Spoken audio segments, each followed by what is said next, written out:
Hello friends, MSc 101 का एक most important question लेके मैं आ गई हूँ आप लोगों के साथ। आज का क्वेश्चन देने से पहले मैं आपको बता दूं कि अगर आप भी इग्नू से एमए कर रहे हैं, आपका सब्जेक्ट भी इकोनॉमिक्स है, तो आप मेरे चैनल को सब्सक्राइब कर सकते हैं। इस चैनल पे आपको इकोनॉमिक्स के सभी सब्जेक्ट कोड के वीडियो मिल जाएंगे, हिंदी और इंग्लिश दोनों में। ठीक है, तो आइए देखते हैं आज का क्वेश्चन क्या है। Condition for equilibrium in monopoly. ठीक है, इसे हम हिंदी में भी देखेंगे और इंग्लिश में भी। ये माइक्रो इकोनॉमिक एनालिसिस का सब्जेक्ट है। आइए देखते हैं। हाँ तो गाइस, हम पढ़ने वाले हैं एकाधिकार में संतुलन के लिए शर्त, जो एमएससी 101 का सूक्ष्म अर्थशास्त्र विश्लेषण का सब्जेक्ट है। ठीक है, तो आइए देखते हैं। इसमें हम पढ़ने वाले हैं the condition for equilibrium in monopoly. The marginal cost MC is equal to the marginal revenue MR and the MC curve cuts the MR curve from below.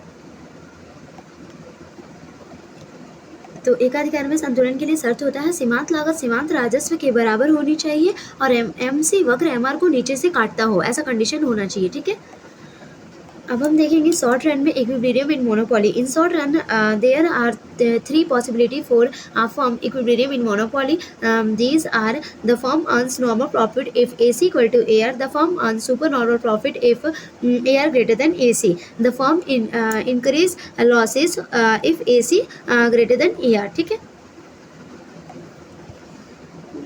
देखेंगे एकाधिकार में अल्पकालिक संतुलन। अल्पकाल में तीन संभावनाएं होती है। एकाधिकार में फर्म का संतुलन ये है, फर्म सामान्य मुनाफा कमाती है अगर AC इक्वल टू AR होता है। ठीक है, फर्म सुपर नॉर्मल प्रॉफिट मतलब बहुत ही नॉर्मल प्रॉफिट कमाती है कब, अगर AR ग्रेटर देन AC होता है। फर्म को घाटा कब होता है, जब AC ग्रेटर देन AR होता है। ठीक है,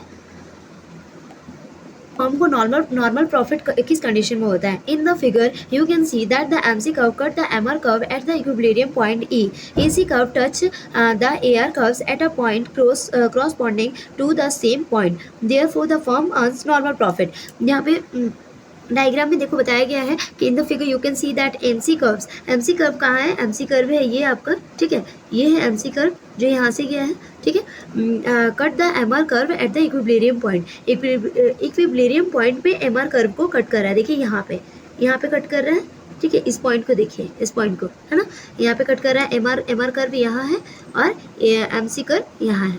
और फिर बोल रहा है AC curve touch the AR curve at a point corresponding to the same point.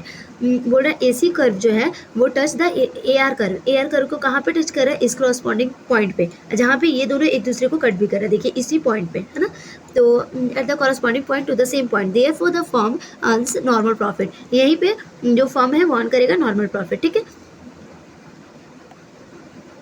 AR वक्र को उसी बिंदु के संगत बिंदु पर स्पर्श करता है, इसलिए यहाँ पे उत्पादन फर्म को समान लाभ अर्जित कराता है। ठीक है, normal profit, super normal profit firm को कब होता है। In the figure price per unit equal to AP, the cost per unit equal to OP dash, the unit profit is OP minus OP dash equal to PP dash, the total profit earn by the monopolist is PB dash BA। यहाँ पे बोला in the figure price per unit equal to OP।